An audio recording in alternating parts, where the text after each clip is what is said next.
Lalaki nga nagpailang personay sa DSWD Region 10 aron kuno makapang-scam.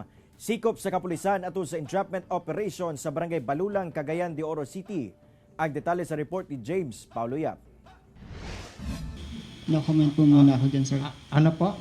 No comment po muna ako dyan. Kini na lamang ang gibuhiang pamahayag ni John Carl Mendoza alias J. Lagrimas human kini gipresenta sa media o kay DSWD Secretary Erwin Tulfo Miyerkules sa buntag sa Cagayan de Oro City. Si Mendoza gidakop sa kapulisan tungod matud pa nga nagapaila kining empleyado sa DSWD ug nagapangayo og kwarta sa mga tao aron kuno nga malakip sa listahan sa mga programa sa gobyerno sama sa Social Amelioration Program (SAP), Assistance to Individual in Crisis Situation (AICS) ug Educational Assistance sa ahensya. Upon checking, hindi po siya empleyado ng NCR. Alright?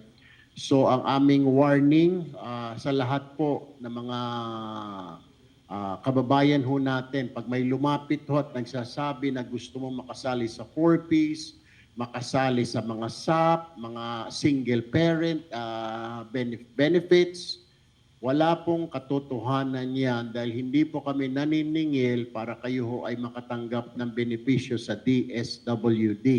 Sigon sa kapulisan, upat ka tuig na kuno nga naga-operate ang grupo nila Mendoza kinsa gikan pa sa kauluhan ug karon ana-ana sa Mindanao.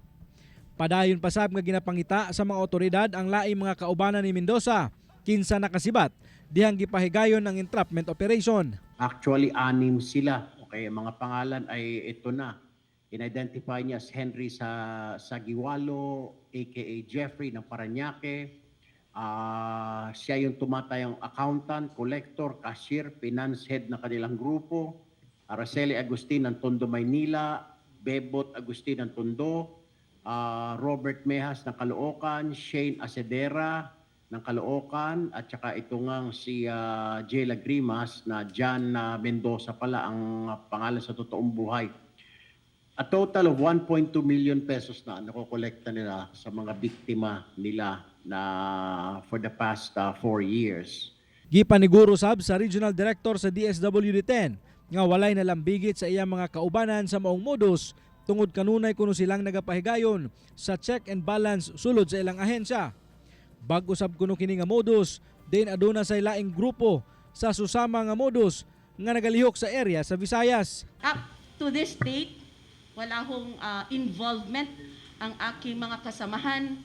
Ako at 10 ng aking mga kasamahan po ay hindi po nakikipag-ugnayan sa anumang illegal na transaksyon. Pasakaan og kasong usurpation of authority ug falsification of public documents si Mendoza ug posible nga mag-atubang kini ug kasong large-scale estafa. Kauban si Jaybert Pairat sa kamera. Ako si James Paulo Yap para sa One Mindanao.